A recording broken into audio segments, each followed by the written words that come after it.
Thank you. Tuwapigieni Akinyi and crew makofi tafadhali one more time. MC Jessy, do you think that unaweza fanya modeling? To introduce from there. Based on the previous conversation. Just try bro. Just be you, bro. Ningekuwa nimepewa hizo nguo zao ni sawa. Si ulinienjoy nimevaa nguo za chama ya UDA. By the way, my secretary general wako hapa, Malala. Mheshimiwa Malala is an artist. Did you guys know that? Huyu tukimwambia ni ingine noma sana. So ukiniambia niko na mama na ndio marafiki zangu, unataka kusema sisi tuko na nini? Wacha bro, wacha kuvuta kikosi kwa history yako. Inaweza vuta kikosi ya umama ni personal bro. Umama ni yako. Hapana, but unajua wacha nikwambie, wewe kwanza ulifanya, huyu mtu wewe uchocha sana mademo wa Nairobi. Do you know guys that in Nairobi if you are not married now na hauna pesa, wachana nayo. So because Nairobi ladies, they don't love you for who you are, your excellency. They love you for what you have. Na mpaka wanapigiana simu wanaongea. Unajua unaweza pata mtu akona sura kama, sasa sijui nitatumia gani, lakini ni example. Kama na Simba Arati ni example, your excellency. Usinifuate hapa nje uanze kusema nao who is funny now.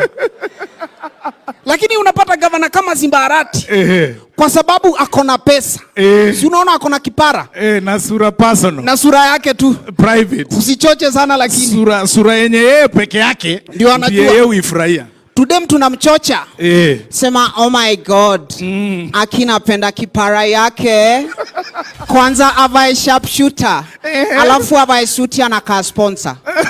Your excellency sota na the same kipara. Mademo atakuwa anauliza guys, sasa nikuulize Mili, kama nywele zinashindwa kusurvive mimi ndaishiaje?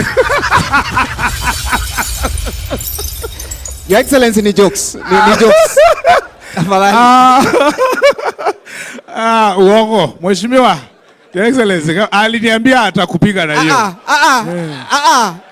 Nitumie yangu uone nikwambie ukweli mingi zaidi. Bro, si ulisema?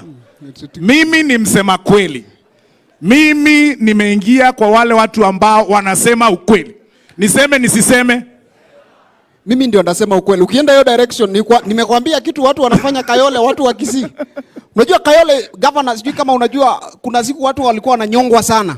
Saa 3 ikifika kama hujafika unanyongwa. So residents wa Kinakatelo wakasema ndio usinyongwe, unalia kama bunduki, unapita unasema tua tua tua tua. Sasa shida ilikuwa wa Kisii, your excellency, na soprano tua tua tua. Baka mwizi anauliza kwani hiyo ni bunduki gani? Silencer buda. Wachana governor dosi.